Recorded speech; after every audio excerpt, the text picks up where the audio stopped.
kalau kita melihat Vietnam itu tidak semua juga pinter. Petaninya juga mereka pendidikannya rendah. Tapi pemerintah mengatur kalau itu PMA 100% harus ekspor. Ya kita itu ada namanya ASEAN Economic Community. Di mana kerjasama ASEAN itu membolehkan free flow. Tidak hanya barang tapi orang. Ini Thailand juga sudah masuk aging population ya. Orang tuanya lebih banyak sekarang. Mereka juga butuh tenaga kerja muda. Tapi mereka ngambilnya kan dari Laos, dari Kamboja. Kenapa tidak dari Indonesia?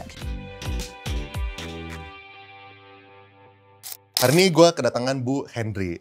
Beliau ini lebih dikenal sebagai founder dari CORE ya Ibu ya. Dan juga kemarin bagian dari Komite Ekonomi Industri Nasional di pemerintahan sebelumnya. Jadi ekonom lah gitu lah yang udah expert di sana.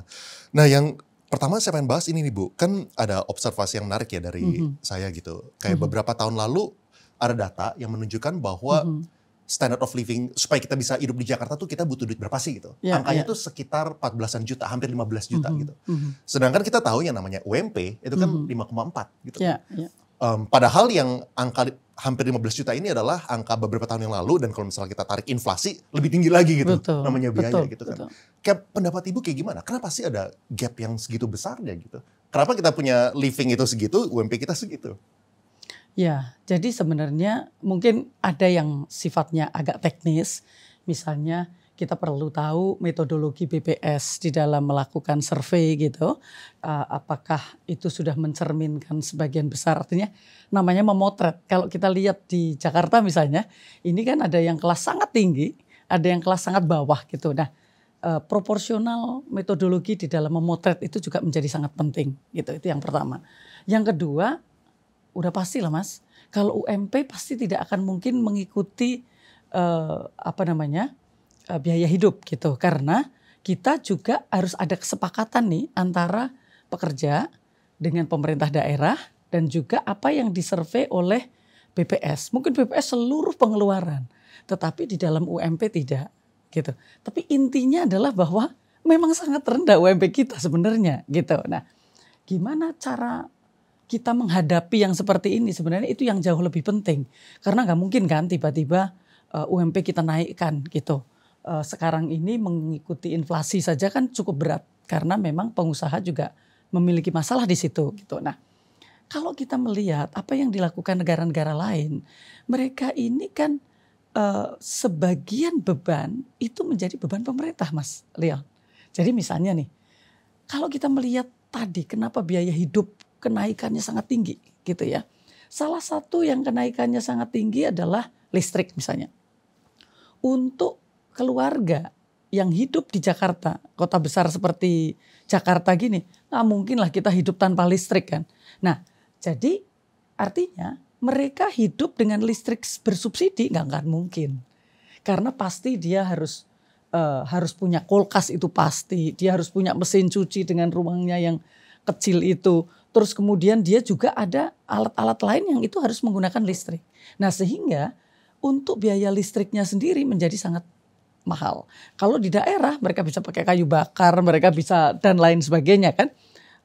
Mesin air juga nggak usah harus listrik, dia bisa pakai nimba gitu. Tapi kalau di kota besar itu pilihannya menjadi seperti itu. Yang kedua adalah sewa rumah. Yang paling tinggi itu bukan harga tanah saja kalau di Indonesia, atau terutama di kota besar seperti Jakarta yang kenaikannya sangat tinggi, nggak masuk akal lah ya. Jadi dibandingkan dengan pendapatan masyarakat dan kenaikan harga tanah atau harga rumah itu udah luar biasa kenaikannya. Nah, kalaupun mereka sewa, bayangkan di Jakarta itu kenaikannya pernah 2 tahun lalu itu hampir 50%. Biaya sewa setahun. Nah, jadi mungkin makanannya sederhana Mas, masih tetap Indomie aja gitu ya. Terus kemudian juga makanannya juga mungkin protein cuma satu yang paling murah, telur atau ayam. Tetapi biaya lain-lain itu, jadi ada makanan dan non makanan. Nah, jadi kalau kelas bawah itu 70%, semakin ke bawah itu porsi basket mereka untuk belanja itu adalah makanan. Tapi semakin dia naik pendapatannya, basket dia itu sebagian besar non makanan. Nah itu termasuk dia harus listrik, kemudian harus rumah, harus transportasi, mereka harus pakai kendaraan dan sebagainya. Nah jadi ini mungkin yang perlu ada solusi. Kalau sekarang pemerintah mau bikin 3 juta rumah gitu ya.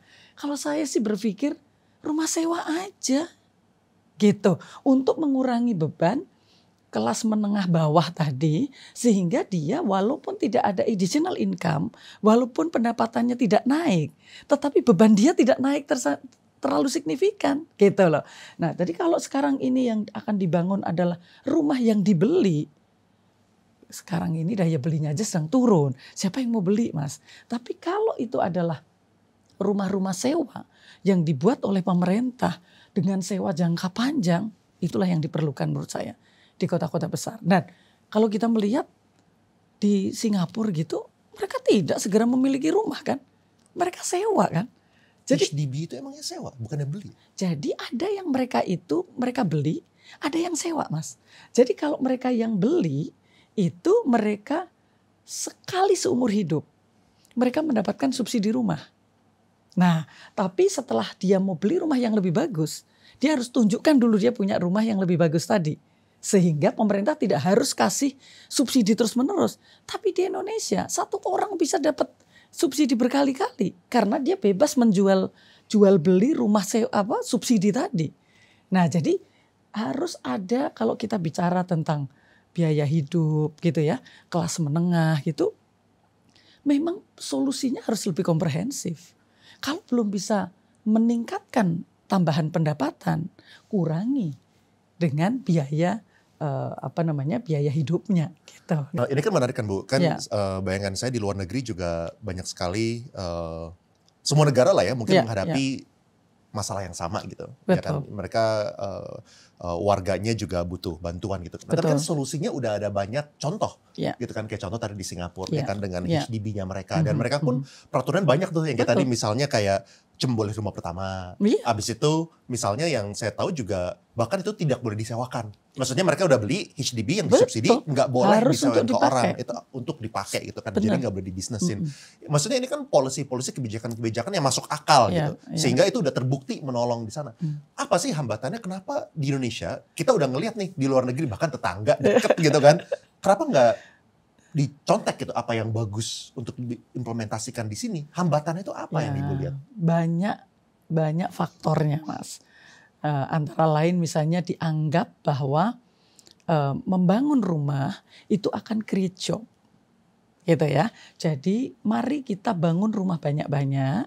Terus kemudian juga kita kasih subsidi karena ini akan menyerap tenaga kerja untuk tenaga-tenaga yang dia tidak berpendidikan. Tapi faktanya sekarang ini kan juga tidak demikian kan. Yang diperlukan sebenarnya kan ini ada orang yang bekerja dan ada orang yang butuh perumahan gitu. Yang dia butuhkan bukan memiliki rumah saat ini. Tapi lebih banyak adalah menyewa rumah. Nah kalau itu ada perbandingan rumah-rumah sewa pemerintah yang affordable gitu, nah itu kan jadi pilihan. Nah kalau kita ngomong politik lain lagi lah ya, lobby-lobby begitu kan kayak sekarang inilah ya, menurut saya ya pemerintah mau membangun 3 juta rumah. Terus gimana tanahnya di mana? Ini untuk apa? Oh ini ada donasi-donasi, jadi pribadi-pribadi boleh menyumbangkan tanahnya untuk dibangun.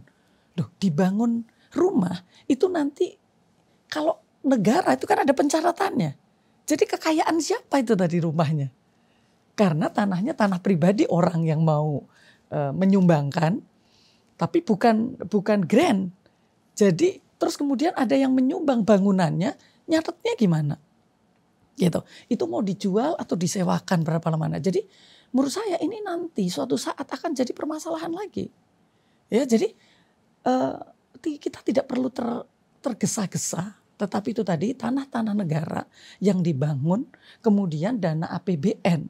Kalau misalnya ada CSR yang akan mau bantu, oke CSR gitu, itu pun catatannya nggak mudah loh. CSR perusahaan digabung dengan asetnya negara gitu.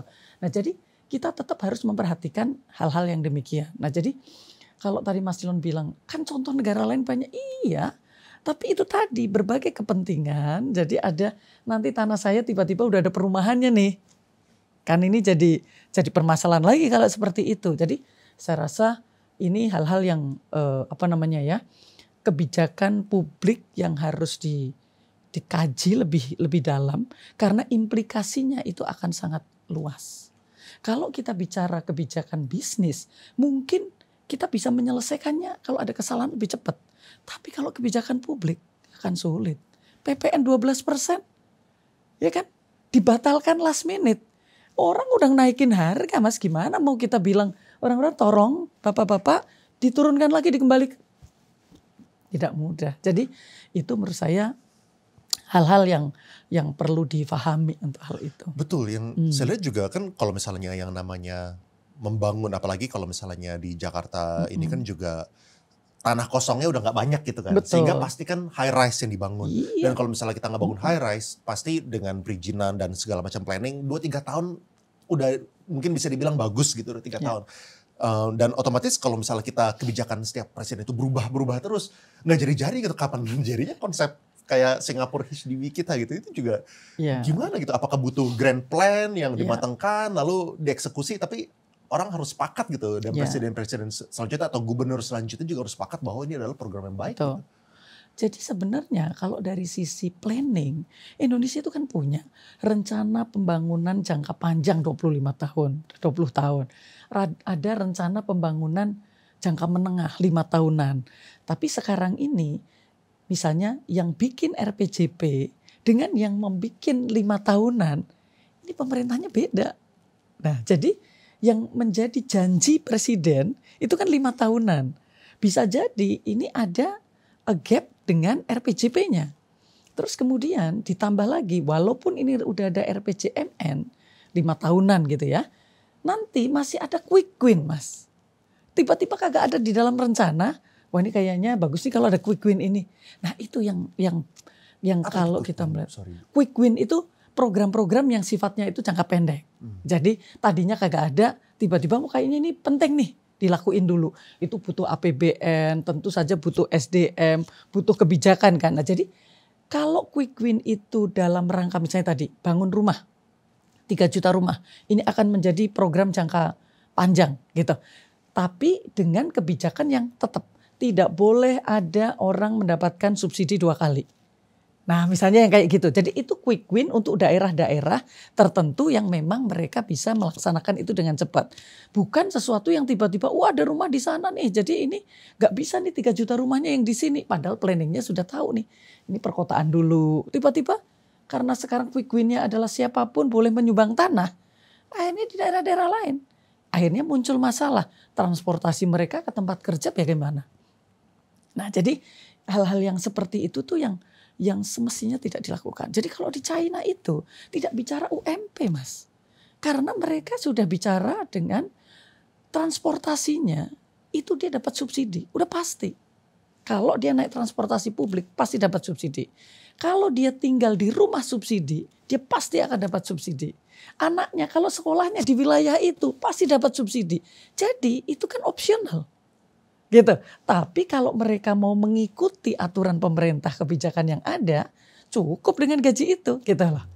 Nah kecuali kalau saya mau tinggal di PIK nih, padahal kerjanya di Bekasi. Nah itu urusan lain kan gitu. Tapi sebenarnya ada kebijakan yang cukup komprehensif yang membuat China itu menjadi menarik bagi investor. Tidak dihitung dari 5,4 juta nih, bukan itu. Menarik. Nah, jadi hal-hal ada angka yang gak ketemu, misalnya contoh kalau misalnya kita standard of buat hidup di Jakarta lah ya, kita butuh 14-an juta, habis itu kita punya UMP itu 5 juta. Gap ini tuh kalau misalnya di negara-negara lain itu dibantu, sehingga buat karyawan itu masih masuk akal dengan gaji UME, soalnya ada bantuan. Buat pengusaha masih masuk akal juga, ya kan bisa bayar segini, dan buat investor juga masuk akal gitu. Nah sekarang kita ini ada gapnya, nggak masuk akal buat semua orang. Buat pebisnis, buat dinaikin, kitanya bangkrut. buat nggak mungkin juga. Nggak mungkin, buat karyawan nggak cukup gitu. Jadi nggak ketemu semua gitu. Tambah satu lagi Mas, sebenarnya kalau kita bicara UMP, itu kan kita kalau bicara produktivitas, itu kan kita bicara berapa yang dia produksi. Nah, berapa yang dia produksi itu tidak hanya dengan dia rajin atau tidak rajin, tetapi seberapa luas market yang dikasih. Nah, kalau marketnya dikasihkan ke orang lain. Misalnya ini sekarang ini ada market di dalam negeri nih.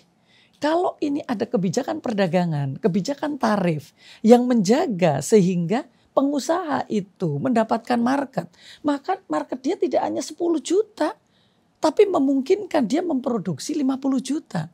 Sehingga productivity dari tenaga kerja itu menjadi lebih tinggi kan gitu. Nah jadi tidak bisa kita terpisah-pisah. Ya, tidak bisa menyelesaikan satu masalah. Itu one on one, gak bisa. Ini harus komprehensif gitu. Saya mau sedikit expand yang tadi Ibu bilang mengenai market itu kan. Itu kan apakah maksudnya kebijakan kayak protectionism gitu? Jadi kita supaya contoh kita kayak di Amerika lah. Amerika sekarang kan MAGA itu Make America Great Again. Mereka si Donald Trump taruh tarif. Jadi kalau misalnya impor ke Amerika dikasih berapa persen, ketemu dari Meksiko, dari Kanada, dari China gitu kan. Apakah konsep seperti itu? Sehingga kan kita tahu nih sekarang ini kita kebanjiran produk-produk dari China, misalkan. Dan ini dari seluruh lini, dari handphone ke baju, ke apapun lah itu mereka produksinya jauh lebih murah dan kualitasnya juga baik gitu. Nah kan saya juga sempat kepikiran, oke lah, misalnya kita taruh tarif di situ. Cuman implikasi kita taruh tarif adalah buat kita sebagai orang, artinya kita harus membeli produk yang lebih mahal. Gitu kan alternatifnya gitu. Soalnya kan kenapa kita akhirnya beli produk yang impor dari China ini karena harganya baik untuk kualitasnya gitu kan. Otomatis kalau misalnya dimahalin ya kita harus cari alternatif lainnya yang inferior gitu kan. Gak mungkin pembeli itu beli yang mahal walaupun jelek. Iya, karena mungkin. Nasionalisme. Gak mungkin. Gak ada. Nah jadi solusi gimana? Memang kan gitu? Kita kalau ini kan kita udah terlalu lama Mas ya. Udah terlalu lama mengabaikan sektor industri gitu. Jadi kalau di China itu investasi awal-awal dulu mungkin sudah 20-30 tahun yang lalu. Investor boleh masuk di hulu Mas. Jadi kalau kita bicara tentang jam tangan, dia bikin partnya, spare partnya. Terus kita bicara radio, kita elektronik, apapun lah ini, semua spare partnya. Tidak boleh dia hulu hilir. Nah akhirnya di market ini kan banyak nih. Jadi ada jam tangan yang ininya ambil dari sini, partnya yang satu dari sini saya kasih nama Henry. Mas Leon bikin lagi dengan ini yang banyak, dikasih merek Leon. Tapi ini jadi akan ada kompetisi dengan kreativitas inovasi yang sangat banyak. Nah jadi karena ada industri yang dibangun untuk menyediakan ya spare part atau bahan setengah jadi untuk dijadikan jadi. Ini menarik banget. Ini menarik. Saya coba ulang soalnya ini penting buat teman-teman. Jadi yang Ibu tadi bilang adalah waktu di awal-awal mereka itu fokusnya ngebikin spare partnya dulu. Kayak parts lah ya gitu. Tapi end produknya itu kan jadinya kita bisa macam-macam. Kayak Ibu bisa brandingin jam tangan Ibu Henry. Saya bisa namain jam tangannya Leon. Jadi orang attachmentnya itu juga ke orang lokalnya. Ke kitanya gitu ya kan. Ke Bu Henry atau ke Leonnya. Bukan ke si investor yang bikin pabrik ini. Padahal gitu. Yang bikin pabrik tadi spare part itu sebagian besar adalah PMA kan. Tapi memang mereka tidak diperbolehkan untuk sampai dengan hilirnya. Oke, ini menarik banget. Jadi ini kan harus ada strategi yang tadi saya bilang bolak-balik itu harus komprehensif. Jadi kita tidak bisa tiba-tiba kita tarifin. Nggak mungkin dong Mas. Kita tiba-tiba tarifin gitu. Tapi kita bisa memainkan. Oke, kita di aparel mungkin kita yang kompetitif. Itu tinggal 5%. Tapi kita ada produk-produk lain dong yang kita tetap kompetitif. Tanpa harus dengan seperti itu. Misalnya nih. Kita sekarang impor bahan baku untuk industri itu kan banyak banget Mas. PMA terbesar pertumbuhannya itu adalah makanan minuman misalnya. Nah kalau makanan minuman itu PMA terus dia harus dipenuhi dengan produk-produk dari dalam negeri. Kan gak perlu tarif itu kebijakan aja gitu. Nah yang seperti apa? Jagungnya harus yang seperti ini. Pada saat dia investasi, kita kan pemerintah harus tahu spesifikasi yang dia butuhkan. Maka dia akan menyiapkan supportingnya tadi. Nah kalau ini ada banyak sekali supporting, mungkin kita baju sudah nggak kompetitif untuk bikin jam tangan. Tapi kita masih sangat kompetitif di produk-produk yang lain. Nah ini yang saya juga, Bu sekarang kan kita udah nggak kompetitif dibanding China. Iya, tapi tidak semua barang kita tidak kompetitif. Ya tinggal barangnya apa, dijual di pasar mana. Kayak misalnya kita ngomongin tekstil gitu. Oh kita nggak kompetitif lagi di pasar mana. Kalau kita di pasar segmen yang itu hanya harga murah, Mungkin kita nggak bisa lawan, tapi kita yang premium, kalau kita bicara tentang sekarang kita kembali ke alam kan, ke produk-produk yang kaitannya dengan alam, kita punya banyak sekali. Kosmetik yang kaitannya dengan alam, kita kaya sekali, masuklah kita di situ. Nah gitu, jadi ini kan harus ada strategi. Harus ada strategi yang dimainkan, yang kita tidak bisa dulu soalnya kita begini. Kita nggak bisa bicara dulu lah. Sekarang kita mapping apa yang bisa kita lakukan. Gitu. Setuju, kita cari yang kita punya competitive advantage di mana gitu. Saya ada satu pertanyaan nih, soalnya dan saya abis itu pengen balik lagi ke ini yang topik mengenai UMP tadi. Sebenarnya waktu Ibu tadi ngomong mengenai China awalnya itu mulai dari ngebikin spare part, itu menarik banget. Soalnya saya dari dulu mikir kayak gini, misalnya kita sekarang dapat banyak investasi, kita ngomongin dari brand-brand China gitu, misalnya kayak BYD lah, atau nggak Oppo lah, misalnya mereka ngebangun pabrik gitu ya. Mungkin di satu sisi saya pernah mikir, oke, ini bagus ya kan, otomatis bakal menyerap tenaga kerja segala macam. Tapi saya tuh ada sisi nggak puasnya gitu. Nggak puasnya tuh kayak gini, oke, BYD masuk, tapi so what gitu. Maksudnya so what adalah kita bisa capture market Indo benar. Tapi kita nggak mungkin bisa ngejual merek Indonesia ke luar negeri gitu. Misalkan BYD lahir di China, tapi kan habis itu kan mereka bisa masuk ke pasar Amerika, bisa ke pasar India, pasar Thailand, dan akhirnya duitnya bisa balik lagi ke China. Soalnya mereka ada BYD brandnya ini. Sekarang BYD invest di Indonesia, misal pasti bagus ya kan. Tapi kan nggak mungkin kita jadi nggak punya brand Indonesia lagi gitu yang kita bisa jual. Nggak mungkin ke Thailand atau ke apa dengan brand ini gitu. Tapi kan kalau misalnya tadi dengan spare part, kita akhirnya bisa membuat sebuah brand yang kita bisa jual kemana-mana gitu. Jadi kita memang harus milih. Jadi kalau seperti tadi, akhirnya sekarang investasi yang mau masuk ke Indonesia itu antara, kenapa sih kok nggak ada yang mau relokasi ke Indonesia gitu. Kan waktu itu ya pemerintahan yang lalu kan sampai begitu. Ya jelas dong, wong kita nggak siap, SDM kita kagak siap. Terus kemudian kalau memang mereka mau misalnya nih otomotif atau elektronik, kita nggak punya supporting industry untuk mensupport mereka. SDM berarti kuncinya. Iya dong. Jadi kalau enggak akhirnya mereka investasi di sini hanya karena untuk mencari market di Indonesia saja. Gitu. Padahal yang kita harapkan adalah mereka investasi di sini, create job, ada value added gitu ya. Mau di pasar dalam negeri mau luar negeri, tapi ada value added yang ditinggalin di sini.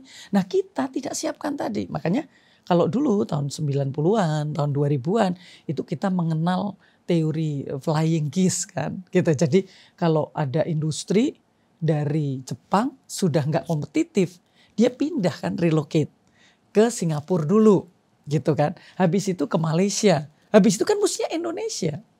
Tapi sekarang dilewatin tuh. Di skip. Nah di skip habis dari Malaysia. Mereka pindahlah ke Thailand, pindah ke bahkan sekarang ke Filipina atau ke Vietnam. Nah jadi terus kita kan harus mencari jati diri kita untuk bisa kompetitif itu yang mana. Karena yang kayak gitu kita sudah tidak gitu Mas. Menarik, iya. Ini saya mau ngomongin satu data lagi nih. Saya sempat lihat, kan apa sih kayak matriks supaya sebuah pemerintahan itu atau negara itu lebih maju. Itu kan salah satunya adalah dari tingkat garis kemiskinan itu turun gitu kan. Tapi saya sempat ngecek datanya, ini tahun 2024 akhir gitu kira-kira ya. Angka yang saya ingat tuh sekitar 800 ribu lah. Sebulan gitu maksudnya. Maksudnya angkanya aja menurut saya itu gak make sense. Masa kalau misalnya kita punya 850 ribu artinya bukan miskin gitu. Di Jakarta gitu ya 850 ribu gitu kan. Ya maksudnya otomatis dengan angka yang serendah itu jelas saja kita punya angka ya bagus lah gitu. Kelihatannya on the surface garis kemiskinan kita rendah atau baik gitu. Ya angkanya 800 ribu gitu atau saya gak tahu gak ingat berapa lah. Ratusan ribu ya jelas-jelas gitu. Menurut Ibu kayak kenapa yang realnya berapa gitu? Jadi ini memang ini ada lagi-lagi ada perdebatan teori, perdebatan teknis gitu ya. Karena mereka kan pakainya ukurannya adalah PPP. Jadi berapa sih harga yang sama di negara lain?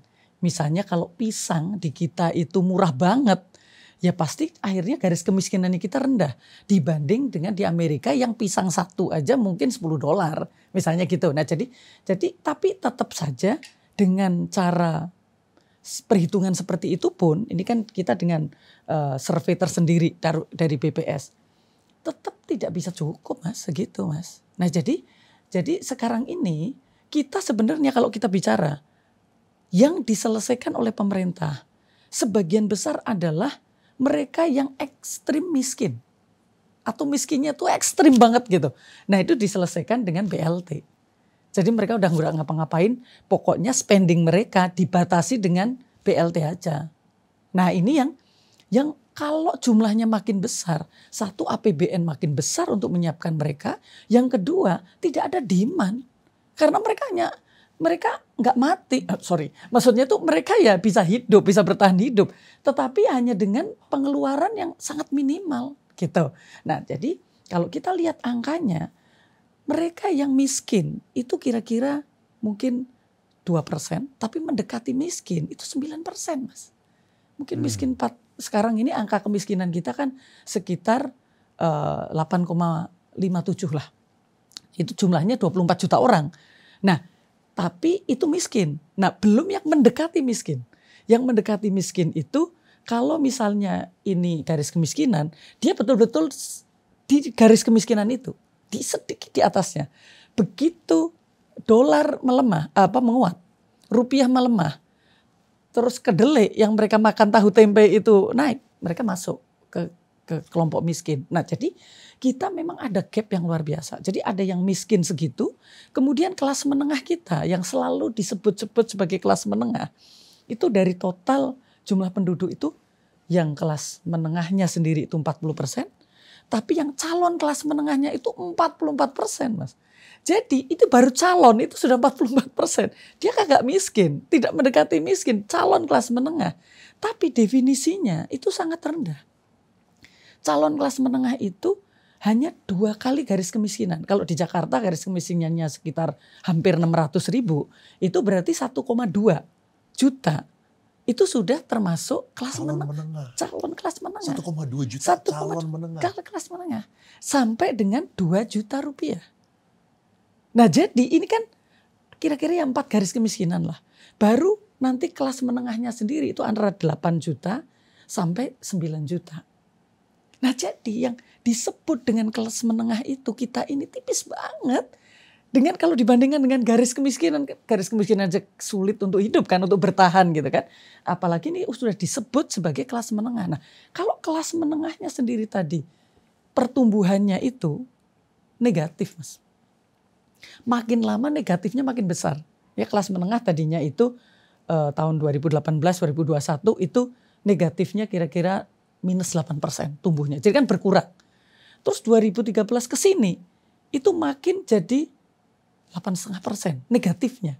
Jadi data menunjukkan memang kelas menengah ini memang berkurang. Gitu. Berkurangnya bukan naik. Bukannya jadi kelas atas bukan. Itu kan. Mereka ke bawah gitu. Jadi rentan miskin jadi tadi. Rentan miskin. Nah, jadi ini yang memang menjadi masalah kita. Kenapa kita selalu mengingatkan jangan membuat kebijakan yang menambah beban bagi kelompok menengah. Tidak hanya kelompok miskin ya. Tadi kalau kelompok miskin kan udah dijamin tadi. BPJS-nya dibayarin, berasnya dikasih gitu kan. Tapi kamu gak bisa kemana-mana ya gitu aja. Cuman keperluan sangat dasar. Tapi kelas menengah ini kan orang-orang berpendidikan ya, anak-anak muda. Gitu. Jadi kalau mereka kemudian tidak bisa berkreasi. Karena memang marketnya itu kan makin turun. Terus kita bisa ngapain? Gitu. Nah, jadi ini yang menjadi PR besar bagi Indonesia sebenarnya. Kelas menengah yang kalau 40% ditambah 44%. 88% dari 275 juta penduduk. Itu so-called kelas menengah. Dengan definisi yang tadi saya sebutkan. Nah, dengan pengalaman Ibu yang udah involved di bagian ekonomi dan research yang segitu dalamnya. Apa sih Bu?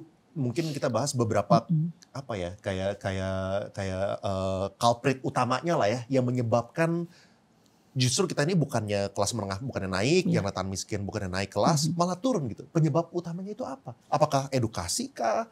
Kebijakan yang salah kah? Apa gitu Bu? Mereka sulit menambah pendapatan. Mereka sulit bekerja. Kan additional income itu hanya bisa diperoleh dari dia bekerja. Sekarang lapangan pekerjaan kita semakin sulit untuk kelas menengah ini tadi. Yang lulus SMA, lulus sarjana gitu kan. Yang sudah bekerja, mereka kena PHK. Nah jadi ini mereka gimana dong mereka mau menambah spending mereka. Kalau mereka tidak ada ruang untuk berkreasi gitu. Nah, jadi yang harus diberikan kan kesempatan bagi mereka. Makanya saya sering sebutkan, kalau mereka pendidikannya rendah, tidak perlu mereka itu kita tinggikan dulu. Wong mereka sudah pada usia kerja, usia produktif, ya kan? Usia produktif 15 tahun sampai 65 tahun. Terlanjur pendidikannya cuma SMP, ya udah. Tapi mereka bukan tidak produktif. Nah, maka kita kasihkan ruang agar mereka berproduksi. Gitu kan? Maka pemerintah itu kebijakannya harus macam-macam.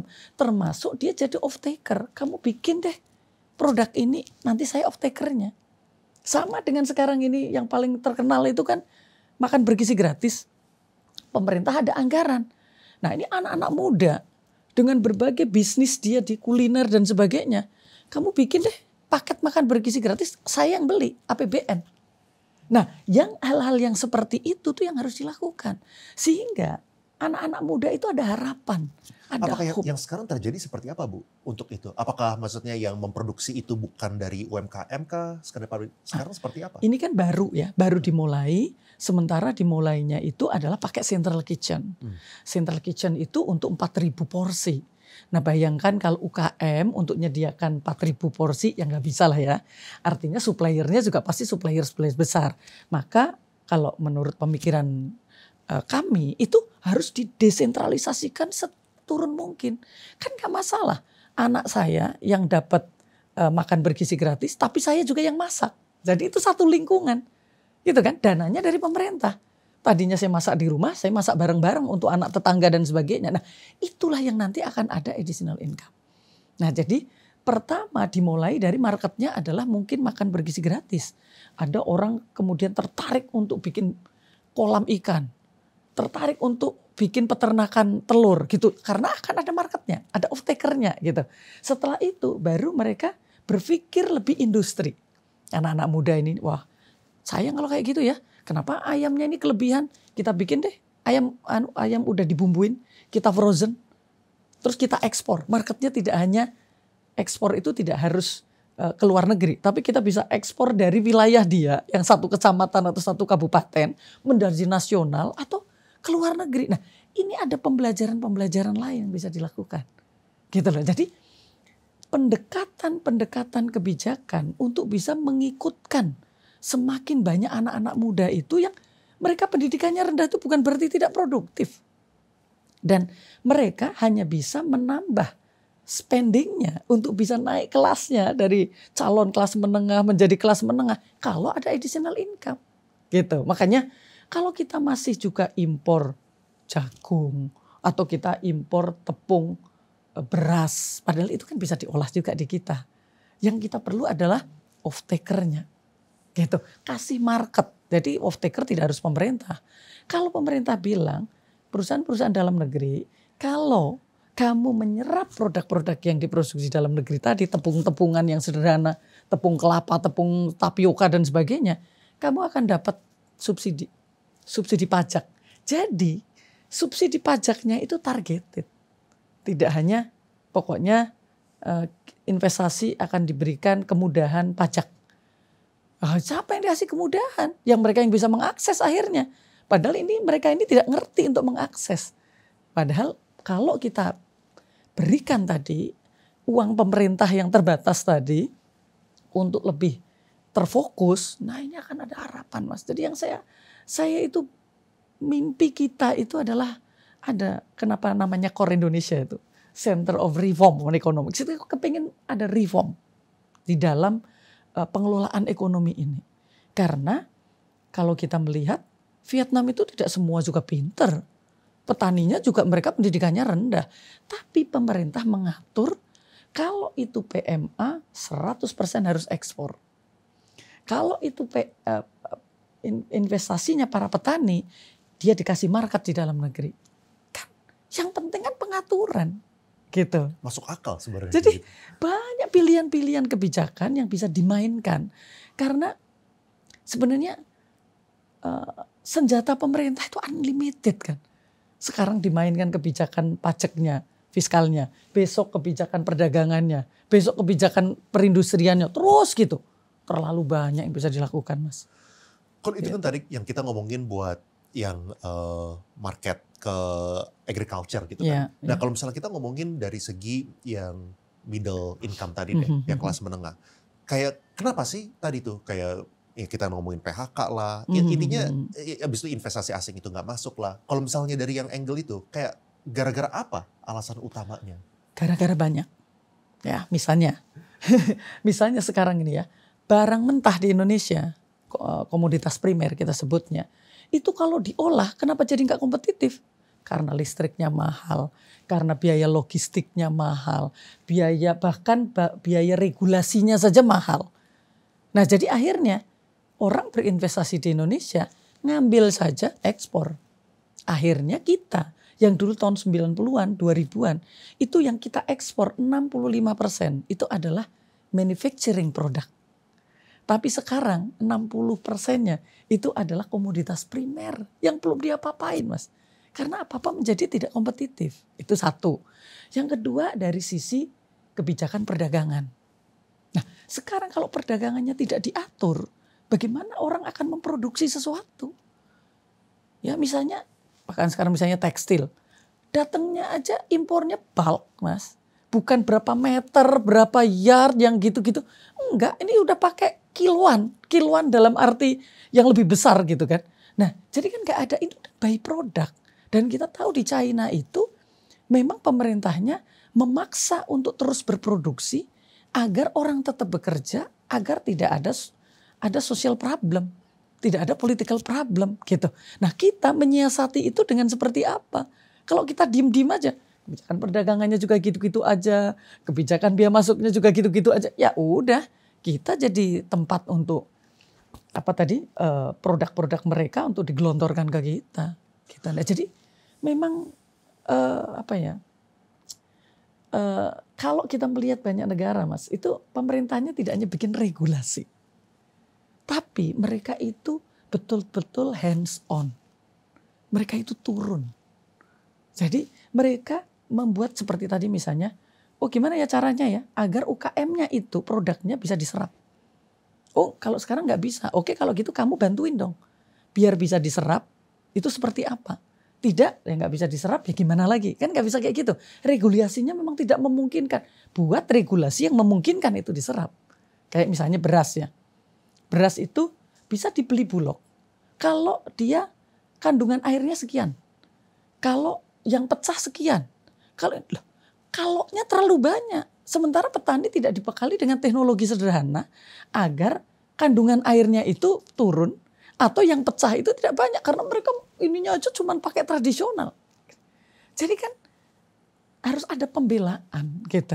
Pembelaan itu bukan proteksi seperti tadi itu. Oh kita nggak mau seperti Amerika. Amerika bisa melakukan itu. Mungkin karena market dia besar, dia juga punya competitiveness di tempat lain. Tapi kita harus mencari cara yang lain. Jadi kita great again itu dari sisi yang lain gitu loh. Dengan cara-cara yang lain gitu. Yang menarik gini Bu, kan kita tahu lah ya, oke kita ada isu di sana. Tapi saya lihat ada satu opportunity juga kan. Misalnya kita punya salary base, gaji lah ya, income. Itu kan relatif rendah. Tentu kan ini bisa dilihat seharusnya sebagai opportunity juga gitu. Maksudnya opportunity misalnya kita ngomongin kayak misalnya kayak India deh gitu. India kan gara-gara mereka punya salary base kayak gajinya itu relatif rendah dibandingkan sama negara maju, otomatis mereka bisa mengekspor jasa gitu. Misalnya mereka jadi call center gitu misalnya kan. Kayak kenapa sih kayak kesempatan itu tuh kesannya di Indonesia nggak ada gitu. Kayak kita tuh jarang lah yang kita dengar yang kita mewakili apa orang luar negeri. Padahal kesannya ya kan kita punya gaji rendah. Kenapa kita nggak bisa kerja remote work untuk perusahaan di luar negeri yang kenapa Bu itu nggak lebih masif lagi? Banyak sebenarnya pilihan itu. Kalau kita misalnya untuk call center tentu kita kalah dengan India dan Filipina. Karena mereka bahasa Inggrisnya jauh lebih bagus. Tapi kita kan bisa mengirimkan tenaga kerja tadi. Ya kita itu ada namanya ASEAN Economic Community. Di mana kerjasama ASEAN itu membolehkan free flow. Tidak hanya barang tapi orang. Kalau kita bisa memanfaatkan itu Mas. Kan kita ada Thailand itu kan sudah masuk pada aging population. Nah tawarin dong kita tenaga kerja kita karena kita banyak sekali yang nganggur.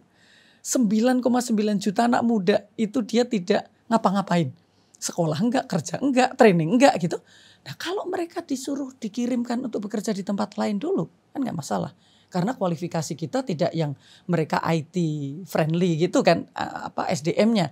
Ya mereka memang keahliannya jadi tukang batu, jadi tukang kayu, jadi tukang ukir, apa. Tapi kalau mereka kita sertifikasi, kita kirimkan ke sana. Nanti kalau di rumah sudah ada lapangan pekerjaan di dalam negeri, mereka pulang juga kok. Nah jadi memang harus ada, kalau saya selalu sampaikan, anak-anak ini tidak bisa menunggu lapangan pekerjaan. Tidak bisa menunggu kita ada lapangan pekerjaan di dalam negeri dulu. Kita juga harus bikin lapangan pekerjaan dalam negeri. Faktanya investasi yang masuk kan padat teknologi, padat modal. Mereka tidak terserap. Kenapa enggak kita bikin kerjasama seperti itu?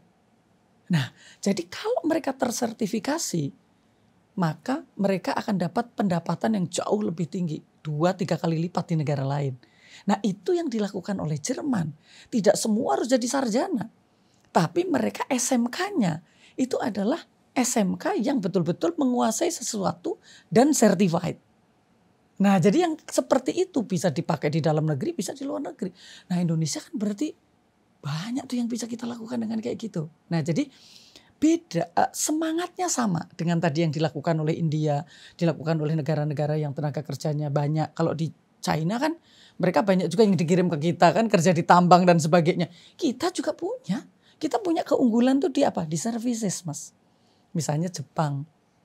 Dia sukanya itu kalau jasa itu dari Indonesia. Karena sabar, karena telaten, karena ramah. Itulah keunggulan kita gitu kan. Nah kenapa kita tidak mudahkan mereka gitu ya. Kalau mereka yang mau keluar negeri kan harus ada biayanya. Kenapa tidak ada kredit khusus untuk mereka yang mau bekerja ke luar negeri? Nanti itu akan dibayar dengan secara sistem. Itu pemerintah akan menarik gaji mereka untuk nyicil. Itu kan bisa gitu. Tapi keberpihakan itulah intinya menurut saya. Keberpihakan di dalam membuat kebijakan publik. Bahwa ini ada anak-anak, ada orang-orang yang mereka harus bekerja sekarang, harus mendapatkan pendapatan sekarang. Kalau enggak kita akan kayak gini, Mas. Kita tumbuh 5%, ya. Mungkin juga kalau ada krisis agak turun lagi gitu ya. Padahal saat ini, pada saat kita era emas, bonus demografi ini, kita harus mengikuti negara-negara lain yang double digit tumbuhnya. Jadi kalau Pak Prabowo hanya 8%, itu semestinya memang sesuatu yang harus untuk kita memang lompat. Jadi semua negara yang menjadi negara maju itu karena ada lompatan pertumbuhan ekonomi, ada lompatan pendapatan per kapita. Tidak cukup hanya pertumbuhan ekonomi atau pertumbuhan pendapatan per kapita, nggak cukup. Lompatan yang kita perlukan. Gitu. Ini menarik banget Bu. Soalnya dari tadi saya dengerin solusi mengenai kayak perumahan, habis yang tadi kan, misalnya kayak kita bisa dong kita kirim tenaga kerja kita ke Jepang. So totally make sense kan. Totally make sense maksudnya di Jepang itu mereka punya population itu kan declining misalnya kan. Betul. Kayak kan gampangnya kalau misalnya supaya populasi itu bisa stagnan aja, mereka rata-rata membutuhkan 2,1 child anak gitu ya per keluarga ya kan untuk menggantikan ibu sama bapaknya lah gitu kan. Ya mereka kan di bawah 2 otomatis mereka berkurang terus dan pekerja yang di situ mereka sangat butuhkan, apalagi kita kan udah tadi ramah, baik dan juga mungkin dari segi cost lebih affordable buat orang Jepang ini kan. Make sense itu, kesan tuh make sense. Tapi yang saya bingung itu adalah kenapa solusi-solusi yang tidak make sense ini nggak nembus gitu. Dan ini kan bukan pertanyaan yang tahun ini. Ayo kita tanya bersama. yang saya tanya ini kan masa udah bertahun-tahun bahkan berpuluh-puluh tahun gitu. Kayak bottleneck kita itu apa Bu? Saya jadi analis itu juga udah puluhan tahun. Sama-sama bingung puluhan tahun. Kita juga sudah sampaikan itu. Maksudnya kemarin waktu tadi Mas Leon sebutkan saya pernah di Cairn, saya pernah ditugaskan untuk datang ke negara-negara ASEAN untuk memanfaatkan tadi ASEAN Economic Community tadi. Sampai akhirnya ini Thailand juga sudah masuk aging population ya. Orang tuanya lebih banyak sekarang. Mereka juga butuh tenaga kerja muda. Tapi mereka ngambilnya kan dari Laos, dari Kamboja. Kenapa tidak dari Indonesia gitu? Kenapa harus menurut saya? Kalau saya sih itu bukan sesuatu yang tabu ya. Orang kalau saya nggak kerja terus ada tawaran bekerja di luar negeri saya juga akan pergi kan. Hanya mungkin ini kelasnya beda-beda dong tergantung skillnya, tergantung pendidikan gitu. Nah ini yang dilakukan oleh banyak negara bahkan sedari awal gitu loh. Jadi mereka itu apa namanya ya, ada upaya untuk tidak hanya barang tetapi orang yang untuk di ini. Kalau misalnya sekarang Thailand itu kan mereka tagline-nya itu kitchen of the world. Betul-betul dia akan menjadi kitchennya dunia. Tapi kebijakan dia memang didorong untuk itu. Jadi akan ada restoran Thailand di negara manapun. Karena raja minta airline-nya Thailand harus membawa rempah-rempahnya dari Thailand untuk kebutuhan itu. Sekarang orang Indonesia mau bikin restoran di luar negeri, mau masuk, kalau kita bukan dengan kebijakan, kita bawa yang fresh, udah kena ban kan. Gak bisa bikin rempah, padahal kuliner kita adalah kuliner rempah kan. Nah jadi ini kan tidak ada kebijakan yang cukup komprehensif untuk bekerjalah kamu dimanapun. Kalau yang sudah bisa bekerja di dalam negeri, ya udah di dalam negeri. Kita membutuhkan itu. Tapi kalau ada penawaran di luar, kenapa tidak? Saya pengen nanya deh, kan tadi kan Ibu sempat bilang juga, ini kan observasi-observasi yang juga dilakukan gara-gara, salah satunya lah ya, bagian pengalaman Ibu pernah di KEN ya, Komite Ekonomi Industri Nasional gitu kan. Nah yang apa sih pengalaman Ibu di situ? Misalnya nih, Ibu sudah diberikan kesempatan untuk studi banding di luar sana, dan pasti kan Ibu menyimpulkan gitu. Ini beberapa solusi gitu kan. Bottleneck kita itu di mana? Kenapa itu tidak terimplementasikan? Apakah political will kah atau apa gitu? Banyak sekali masalahnya. Kebetulan ini kan ada tentang transportasi, ada tambang, ada apa ya di dalam Komite Ekonomi dan Industri Nasional. Nah, saya kebetulan di makro, investasi, perdagangan dan sebagainya. Kita sudah sampaikan waktu itu, kalau awal-awal 2014, kalau yang didorong ekonomi digital itu adalah platformnya, investasi dimanapun platform banyak. Tanpa kita menyiapkan barangnya, maka tadi si market digital tadi akan diisi oleh barangnya orang. Udah wajar dong. Masuk akal. Gitu kan. Maka kita ingatkan, kita jangan, ini kan sebenarnya perdagangan biasa, hanya kita digitalkan. Jadi artinya bagaimana produk kita kualitasnya lebih bagus, biar bisa dimarketkan dengan lebih luas lewat digital. Nah tapi kalau kecepatan bikin marketnya, lapaknya, barangnya nggak ada, ya nah itu salah satunya. Akhirnya kan waktu itu Presiden bilang 95% produk di e-commerce itu adalah impor. Ya wajar dong, karena kebijakan yang dilakukan itu gitu, memudahkan barang-barang untuk masuk, bukan memudahkan barang-barang yang ada untuk naik ke platform. Gitu kan. Saya sedikit komentarnya itu. Dulu kita pengen ngedorong digital, isinya dorong digital tapi gara-gara barangnya nggak didorong jadinya barang impor gitu kan. Sekarang yang terjadi marketplace-nya udah jadi jualan pulsa Bu.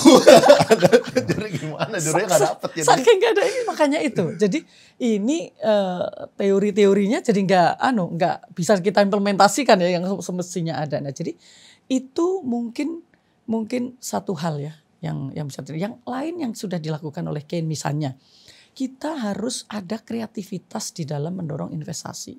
Pemerintah terlalu memfokuskan pada giant investment. Gitu. Yang itu kalau ke Indonesia pasti yang diambil adalah sumber daya alam lah, pasti dong, atau infrastruktur gitu. Yang itu pasti padat tenaga kerja, padat modal, padat teknologi, tidak nyerap tenaga kerja. Kenapa sih nggak kita pikirkan investasi yang menengah? Karena sebenarnya banyak sekali investasi menengah. Misalnya ada kelapa sawit, petani kelapa sawit, kita udah bikin pilot itu. Kelapa sawit, kemudian dia bikin koperasi, ada investor dari luar, dia sebagai buyer, off-takernya. Jadi dia awalnya dia 70% itu sahamnya ada di investor. Setelah 5 tahun dibalik petaninya, karena si investor itu perlunya adalah produknya. Nah model-model yang begini ini kan banyak sekali Mas. Atau BKPM tadi, tolong diinfokan dong, ini ada investasi masuk, dia mau butuh apa? Kalau dia mau bikin mungkin investasinya itu 2 triliun. Tapi kan dia butuh apapun lah. Bahkan cateringnya gitu lah. Atau apapun. Dia ada yang perlu disuplai. Infokan agar pengusaha lokal itu dia akan berinvestasi di produk yang nanti akan diserap. Nah tapi kalau sudah dia akan mulai bekerja, terus kemudian investor PMA-nya bilang, gimana di dalam negeri nggak ada produknya, jadi saya mohon izin dong untuk impor. Seluruh bahan bakunya diimpor. Siapa yang salah? Nggak ada yang salah. Gitu. Yang salah adalah strateginya. Gitu loh. Jadi si investor juga nggak salah karena dia harus mulai bekerja. Si pemerintah nggak salah karena seolah-olah nggak salah karena dia harus bekerja. Jadi dia harus diizinkan untuk impor. Itu loh Mas. Iya, oke. Nah ini kan kalau misalnya kita mau nunggu ya kan sampai ada kebijakan yang bisa membantu, kayaknya kan mungkin ya kita nggak tahu lah. Saya berharap lah, punya harapan besar, selalu berharap lah, selalu berharap. Iya dong. Walaupun sabar terus tapi nggak apa-apa, selalu berharap gitu kan. Harus. Nah cuman apa nih Bu yang kita ya sebagai orang yang bekerja gitu, kayak gimana caranya buat berbagai segmen gitu ya, buat yang bagian yang masih kategorinya itu kategori miskin atau kategori rentan miskin atau kategori menengah gitu. Yang kita bisa lakukan apa secara pribadi untuk kita naik gitu. Kalau misalnya kita nggak mau nunggu dari kebijakan pemerintah gitu. Ya, jadi sebenarnya ini kan banyak juga Mas. Di core ini kita bikin namanya adalah ruang gagasan. Jadi anak-anak muda yang kumpul, dia ada yang eksportir, dia ada yang produsen dan sebagainya. Kita hanya kepingin anak-anak muda itu ngambil peluang. Nah sebenarnya oke lah ini katakan tidak ada perubahan kebijakan gitu lah ya Mas ya. Sebenarnya anak-anak muda itu juga bisa mengambil peluang di dalam market ya, di dalam maupun di luar negeri Mas. Misalnya nih kita buyer dari luar itu kan bisa kita akses Mas. Butuh apa sih di sana? Jadi misalnya ada yang butuh untuk minyak esensial. Itu kan di kita banyak sekali. Ada minyak kayu putih, ada apalah rempah-rempah banyak sekali. Ini demandnya banyak. Nah harus ada inisiatif anak-anak muda ini untuk membuat proposal. Ya, jadi dengan kemampuan dia tentu anak-anak yang sudah berpendidikan sarjana gitu SMA dia melek teknologi dengan penetrasi 80% tentu dia bisa mengakses lah. Di mana sih yang itu bisa? Jadi ada anak-anak muda yang datang juga ke kami gitu ya. Ini ada permintaan nih dari Dubai ikan sekian. Dia ini hanya mengikuti di dengan informasi-informasi yang ada di internet. Kemudian dia kontak dengan bahasa yang mereka mampu. Kalau ini dalam satu grup, maka itu akan dia bisa penuhin. Dan sekarang pembiayaan itu tidak harus dari bank juga kan. Sekarang pilihan pembiayaan banyak. Mau crowdfunding bisa, mau jual saham juga bisa, mau pinjam banyak Mas. Di dalam negeri sekarang ini peluang-peluang yang ada misalnya, memang kita kelas menengah bawahnya banyak. Tapi ini kan kelas menengah bawah yang dia melek teknologi, dia tahu digital, tahu sosmed. Sehingga apa? Tempat wisata itu dibutuhkan. Peluang untuk membuka daerah wisata di daerah dengan tiket masuk yang murah itu luar biasa karena orangnya banyak Mas. Ada yang setiap hari itu 1.000 orang yang masuk, ada yang 2.000 orang. Balik juga gitu. Nah jadi artinya anak-anak muda ini juga ada yang tugasnya itu seperti anak-anak muda yang di core itu pasti harus menganalisa kebijakan, memberikan masukan pada pemerintah kebijakannya harus seperti ini. Tapi anak-anak muda yang mereka bisa berbisnis banyak bisa dia lakukan Mas. Iya. Nah, jadi, boleh sharing gak sih Bu? Kalau misalnya di core itu target marketnya siapa sih Bu? Pemerintahan atau klien kita tuh ada yang pemerintah, ada lembaga multilateral seperti ADB, Ford Foundation, terus ini untuk minta masukan kebijakan-kebijakan tadi ya, baiknya seperti apa? minta dibuatkan strategi gitu. Jadi terus kemudian juga ada BUMN, ada swasta Mas. Nah cuman sekarang kita mencoba untuk bikin network dengan beberapa negara untuk sebagai klien kita. Kita tanya gitu ya. Ya. Boleh sharing gak sih Bro kalau misalnya di core ini emang fokusnya itu apa? Lalu client base-nya kayak siapa aja? Ya. Jadi sebenarnya core Indonesia itu saya bangun 2013 itu sebenarnya sebagai think tank Mas. Think tank independen. Karena saya gemes puluhan tahun jadi analis. Kenapa kebijakannya itu tidak menyelesaikan pada core-nya. Sehingga itu saya kasih nama core. Oh gitu. Jadi itu untuk penyemangat kami gitu. Nah itu udah kita lakukan sudah puluhan tahun dengan kliennya tentu saja pemerintah. kemudian juga ada yang lembaga-lembaga multilateral, ada Bank Dunia, ADB, Ford Foundation gitu-gitu. Kemudian juga ada yang pebisnis, ada swasta, ada juga BUMN yang minta, tapi bukan FS ya, di kita itu lebih strategiknya. Nah ini sudah kita lakukan. Nah sekarang kita kepingin melakukan, karena gini, saya ingin mendatangkan investasi walaupun lewat core yang sangat kecil ya, karena ini hanya lembaga think tank. Kita ada divisi untuk bisnis sekarang Mas. Jadi kita mencoba untuk approach banyak negara untuk investasi kelas menengah aja deh. Kalau kelas yang besar-besar itu kita tidak mau kemudian berhubungan untuk mencari dukungan kebijakan yang biarkan pemerintah yang melakukan itu. Tapi investasi menengah ini kan banyak. Mas. Contohnya kayak apa, Bu? Investasi menengah itu mereka misalnya gini, ada mereka yang mau M&A, ya banyak dari Singapura, dari Jepang misalnya gitu ya, yang mereka ingin mengakuisisi bisnis yang ada di Indonesia atau untuk merger dengan bisnis yang ada di Indonesia. Kita coba bantu itu. Nah, tapi kita sekarang dorong juga untuk yang organik. Tolong dong, ini ada proposal-proposal bagus. Sebenarnya kamu tidak hanya harus yang M&A, tapi kamu invest dari awal. Itu juga cukup menarik. Nah, gitu. Jadi itu yang sedang kita coba, Mas. Termasuk sebagai think tank, kita kepingin menyuarakan ada pilihan-pilihan kebijakan yang lebih ada keberpihakan. Jadi kita ada komunitas anak muda, ada komunitas kampus gitu. Terus sekarang kita juga ada magang dari kampus di dalam negeri maupun dari luar negeri. Itu kita kepingin nanti anak-anak muda ini kan suatu saat jadi pejabat ya. Jadi saya kepingin mindset dari kebijakannya itu agak berubah gitu. Jadi memfokuskan kepada apa yang segera harus diselesaikan. Ya. Nah, saya pengen balik ke topik mengenai manufaktur dan juga investasi dan industrialization. Ibu kan saya juga sempat nonton mengenai deindustrialization, bahkan premature deindustrialization gitu kan. Boleh sharing nggak sih Bu, apa itu artinya premature deindustrialization? Benar, jadi sebenarnya saya menyampaikan ini sudah dari 2007 Mas. Untuk menyegerakan kita beralih fokus kepada sisi industri, sisi produksi. Jangan pasar terus gitu kan. Nah jadi setiap negara itu kan pasti akan beralih dari yang tadinya misalnya yang low productivity, low value added kepada yang teknologi tinggi, value added lebih tinggi. Nah, mestinya kalau dari manufaktur biasanya seperti misalnya Jepang dia udah nggak mau lagi dong bikin atau di Cina dia nggak mau lagi dong bikin sepatu sebenarnya kan orang-orangnya, karena mereka sudah well educated, dia punya skill yang lain sehingga mereka meninggalkan industri manufaktur, kemudian mereka masuk ke sektor jasa. Jadi deindustrialisasi itu wajar, asal dia tidak kecepatan, nggak dini, nggak prematur. Nah, yang terjadi di Indonesia itu kecepatan. Indonesia masih membutuhkan lapangan pekerjaan yang banyak dan itu bisanya disuplai dari industri manufaktur, tapi industri manufakturnya itu tidak bergerak, bahkan declining.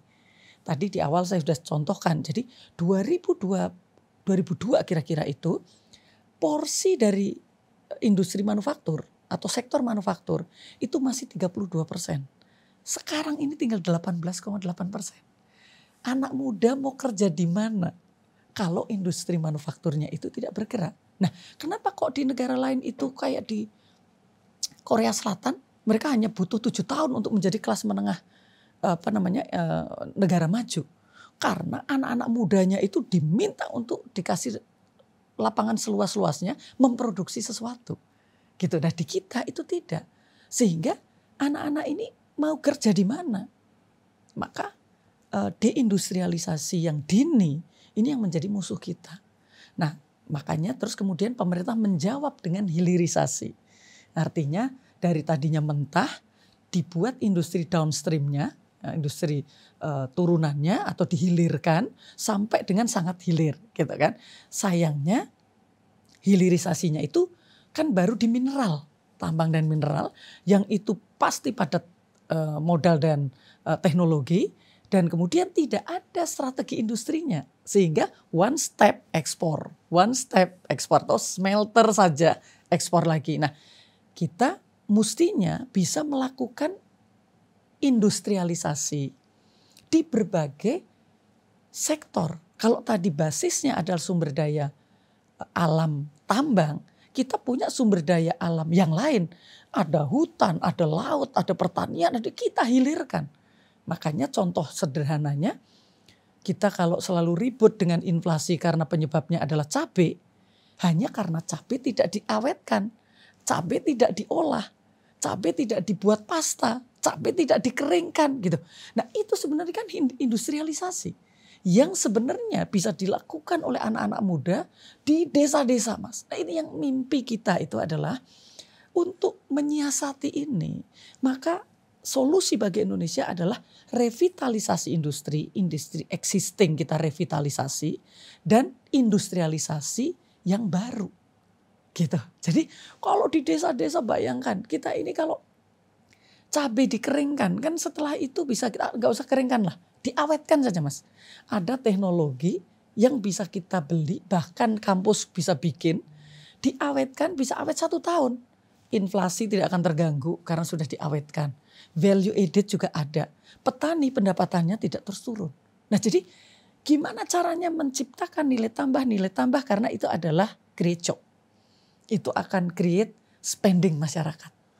Gitu. Yang menarik itu kan kayak kalau misalnya saya sempat diundang sama salah satu program inilah ya by Alibaba gitu buat pergi ke China dan kita kan keliling tuh ke desa-desanya mereka. Betul. Dan menariknya desa-desa mereka tuh memiliki apa ya sebuah produk yang unik untuk desa tersebut gitu. Oh ada desa yang jago misalnya ngebikin peanut gitu misalnya kacang gitu misalnya. Habis itu ada desa lagi yang jago bikin perhiasan atau apapun gitulah.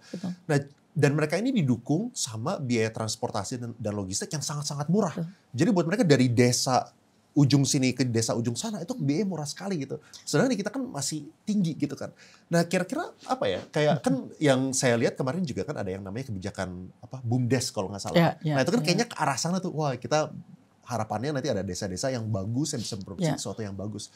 Apakah Ibu melihat sebuah pattern atau ada nggak sih sebuah successful story yang kita udah mulai ke tahap sana atau Ibu lihat sekarang masih agak keliru gitu kebijakan yang ada? Ya, gini sekarang pertama saya akan cerita sedikit tentang China ya. China itu bukan tiba-tiba masuk ke industri manufaktur. Mereka memulai itu dari pertanian. Yang penting 1,3 miliar penduduk itu bisa makan terpenuhi. Maka dia itu kemudian membangun pertaniannya. Jadi mulai dari village dulu kan. Mulai dari pegunungannya dulu. Bukan mulai dari kota atau pesisir. Nah begitu dia produksinya itu ekses produk. Mereka kemudian akan diekspor. Tapi ini kan sudah ekses produksi. Nilainya kecil, hampir nggak ada. Jadi diekspor berapapun itu juga bisa. Itu yang kemudian mereka akan mengawali sana. Ditambah dengan teknologi. Nah baru makanya kalau kita lihat kelas menengah di Indonesia adanya di kota Mas Leon. Tapi di China sebagian besar porsi itu ada di desa. Seperti tadi Mas Leon, ada yang di industri manufaktur, ada yang di pertanian, ada yang di industri jasa. Jadi itu ada ekosistem ekonomi yang muncul di berbagai desa. Nah sekarang di Indonesia atau contoh negara lain, misalnya Thailand, mereka ada One Village One Product. Ya, tapi One Village One Product-nya itu didukung dengan strategi industrialisasi. Jadi village ini bikin sesuatu, ada marketnya, gitu. Bahkan sekarang ada yang mereka sudah sangat kompetitif, mereka bikin produknya itu di Indonesia, terus kemudian diimpor lagi ke Thailand. Nah di Indonesia kalau mau bikin sesuatu, itu yang nyerap siapa? Kita nggak kompetitif, gitu kan? Mau bikin batik, tiba-tiba batik yang pakai mesin sudah ada. Mau bikin yang ukiran, karena itu adalah culture, tapi yang pakai komputer sudah ada. Nah jadi ini kan gak ditata seperti tadi itu. Mereka harus ada tempat masing-masingnya. Nah sekarang apakah sudah mengarah ke situ? BUMDesnya ada, kegiatan-kegiatan ekonomi ada. Tapi karena tidak bisa masuk ke industri tadi dengan smooth, akhirnya mereka kan cari wilayah-wilayah yang mereka bisa kerjakan. Mereka bikin embung dijadikan tempat wisata. Gitu-gitu kan Mas? Jadi yang lokal kontennya itu, local wisdomnya itu besar. Jadi nggak bisa marketnya dibawa ke tempat yang lain. Butuh dukungan pemerintah yang lain. Kalau One Village misalnya di katakan Lampung, itu kan pusatnya pusat singkong ya. Kenapa nggak dijadikan itu adalah provinsi singkong gitu kan? Karena kita kebutuhan singkong global itu gede banget gitu. Nah jadi ada fokusnya di situ. Kalau saya ditanya apa yang bisa dilakukan Bu? Itu diintegrasikan anggaran pemerintah yang ada. Jadi misalnya ada dana desa. Sudah cukup dong 10 tahun lebih untuk infrastruktur. Sekarang dana desa sudah tidak boleh dibiarkan desa. Tapi kita kasih guidance. Kamu harus masuk ke sektor ekonomi. Nah kalau satu desa itu 1 miliar atau 1,5 miliar. Sebagian diambil. Beberapa desa dikumpulin bisa bikin pabrik Mas. Gitu kan. Nah jadi ini harus ada strategi-strategi yang tadi saya bilang. Pemerintah itu harus hands on. Tidak cuma bikin regulasi. Mengatur ini, mengatur itu. Kagak. Jadi sekarang Jepang itu. Karena dia sudah gak kompetitif di mobil. Gak kompetitif lagi di elektronik. Mereka masuk ke jasa. Jadi white paper mereka bergeser ke industri jasa. Karena mereka akan memajukan industri jasa di dalam maupun ke luar negeri.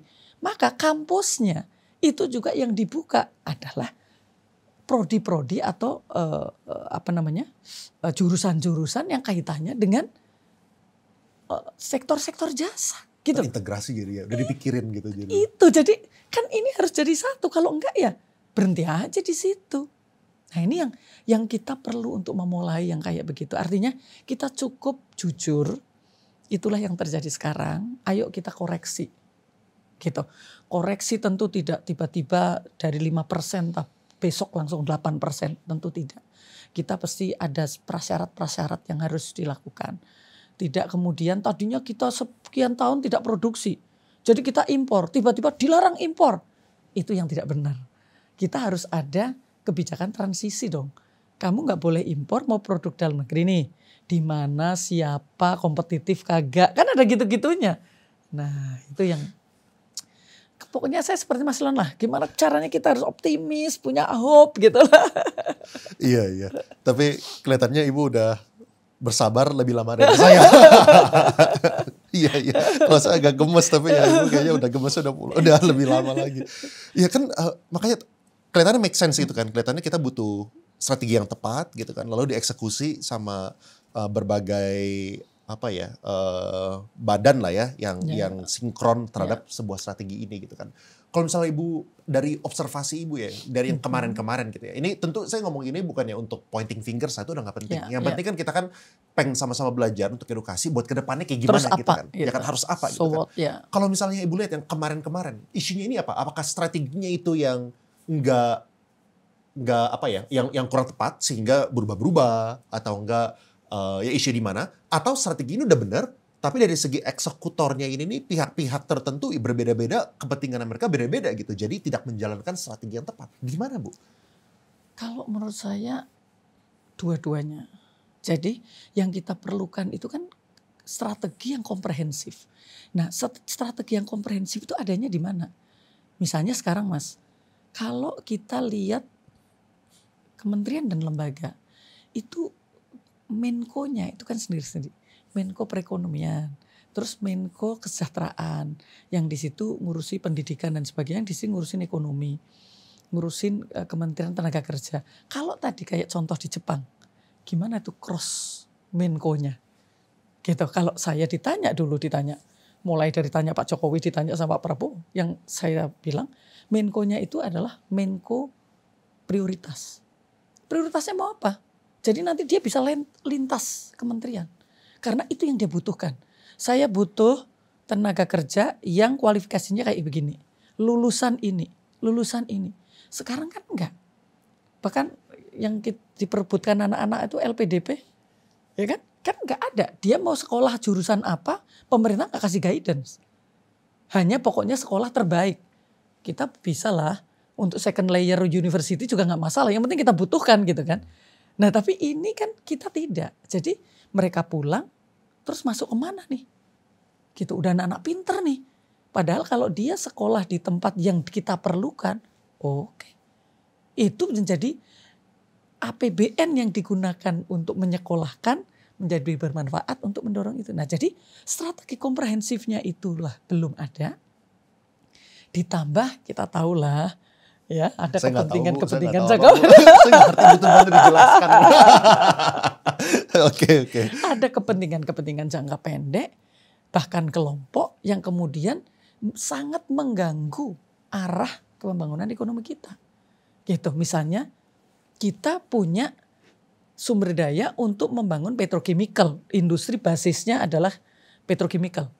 Mestinya ini harus kita bangun sampai keturunan yang paling bawah sehingga value added-nya itu semakin lama semakin banyak. Tiba-tiba ada kepentingan, kagak usah.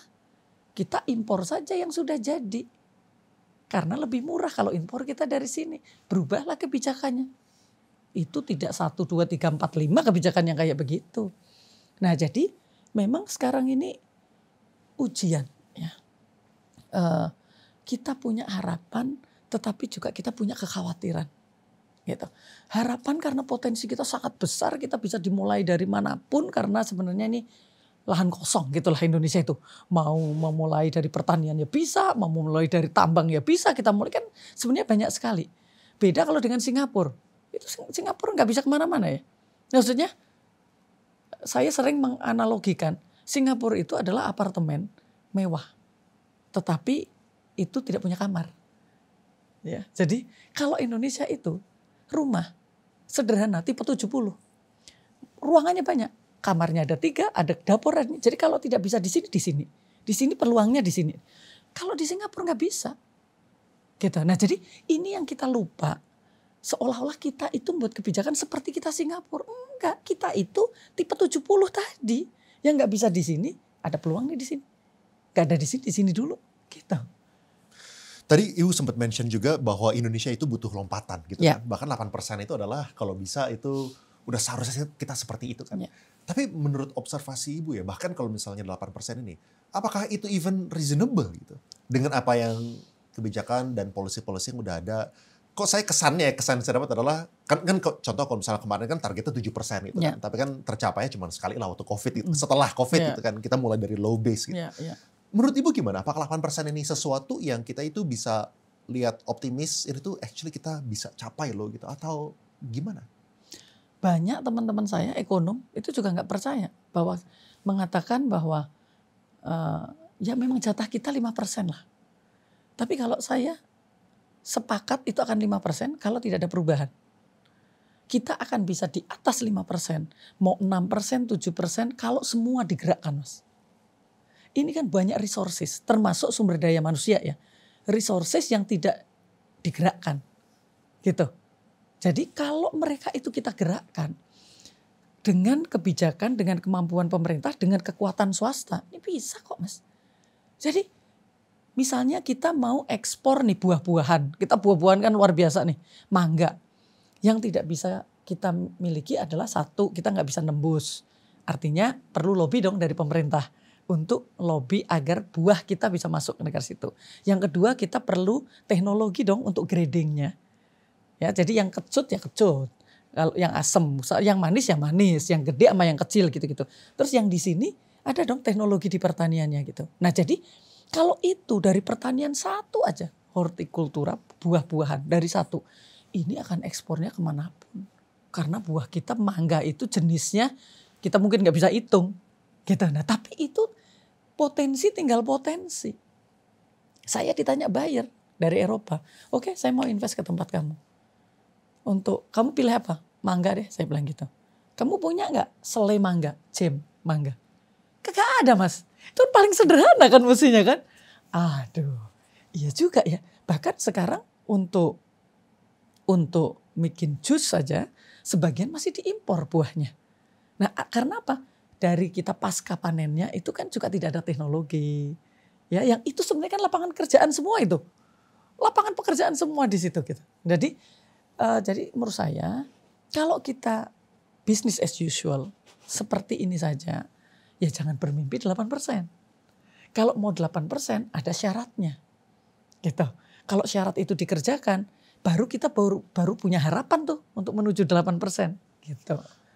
Berarti syaratnya apa nih Bu? Kalau misalnya saya ngelihatnya kayak tadi misalnya kayak itu kan kesannya simple ya, maksudnya kita punya mangganya tapi kita pengen jadiin jam gitu kan. Kesannya kan simple. Tapi kalau misalnya yang saya lihat minimal kalau misalnya di lapangan itu dari segi perizinannya itu menjelimetnya luar biasa gitu. Kayak contoh saya pernah lakukan, saya pelaku juga lah ya kalau misalnya kita ngebangun gedung gitu misalnya, buat dapetin izin sampai yang penuh dari ujung ke ujung itu lebih lama dapetin tanda tangan dibanding kita ngebangun gedung 10 lantai. Nah itu kalau misalnya dari saya sih sebagai pelaku mungkin dari segi perizinan itu yang saya harapkan. Itu saya nggak tahu apakah itu sama juga kalau misalnya di contohnya Ibu tadi. Tapi mungkin saya minta pesan terakhir lah, closing statement dari Ibu ya, kayak untuk dua pihak nih ya, untuk dari yang memberi kebijakan maupun kita sebagai pelaku gitu. Kira-kira advice Ibu apa nih supaya kita bisa mencapai 8% tadi? Syaratnya apa gitu?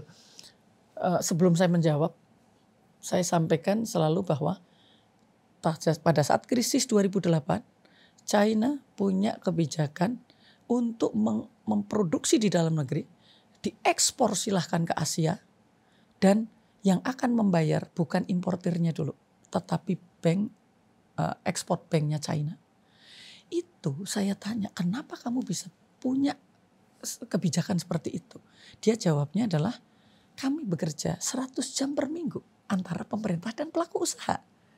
Nah, jadi itu satu syarat pertama. Ya kan, Mas? Kalau tadi pertanyaannya syaratnya apa? Kita, pemerintah itu hanya supporting pelaku usaha. Jangan salah, jangan dibalik. Jangan pelaku usaha ngikutin regulasinya. Ini kebalik. Jadi kita tentukan bareng kita mau kemana. Kamu yang ngerjain ini ya, kita yang ngerjain ininya. Apa yang dilakukan oleh Vietnam pada saat COVID, mereka tetap memproduksi beberapa industri, tapi dengan pengawalan yang ketat.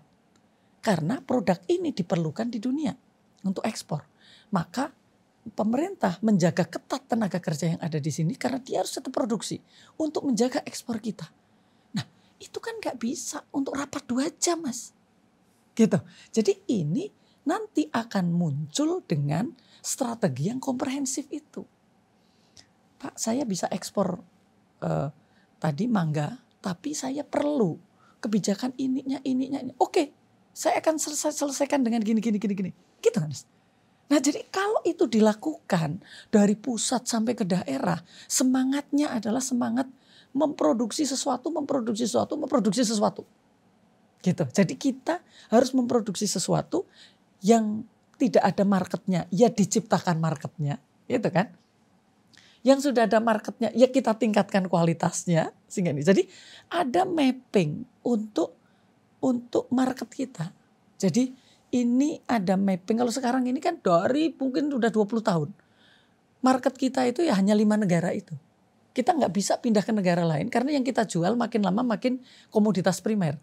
Kalau produknya China itu kan produk akhir semua.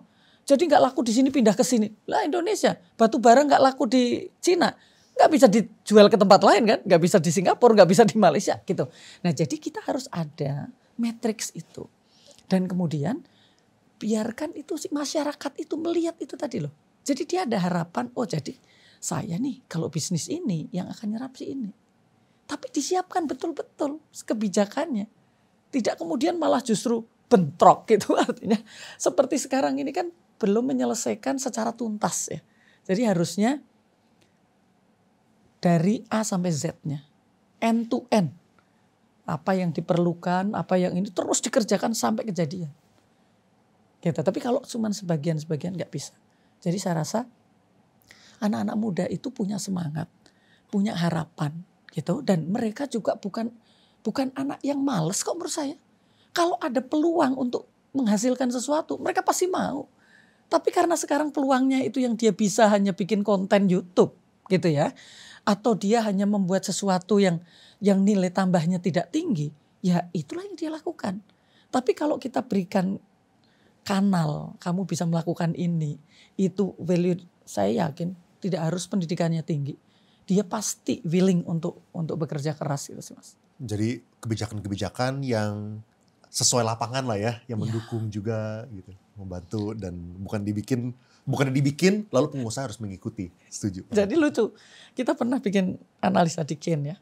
Jadi Indonesia itu kan membuka FTA, Free Trade Agreement, kerjasama ekonomi dengan banyak negara yang sehingga menghilangkan tarif-tarif gitu. Tarif maupun non-tarifnya dihilangkan biar kita bisa masuk. Tapi setelah kita bandingkan dengan Vietnam, harusnya kan kita membuka market agar investasinya naik, perdagangannya naik. Nah, tapi ini kita sangat kenceng bikin kerjasama, tapi investasi sama perdagangannya stagnan aja. Sementara Vietnam itu ini inline. Jadi dia membuka pasar, nambah investasi, nambah ekspor. Buka pasar lagi, tambah investasi. Nah, itu yang kita harapkan. Jadi kalau tadi Mas Leon bilang, bikin kebijakan yang memang diperlukan. Gitu. Nah, tadi itu hanya bisa kalau dengan komunikasi yang sangat intens. Ya, kita semoga Ibu masih bisa terus bersabar ya Bu.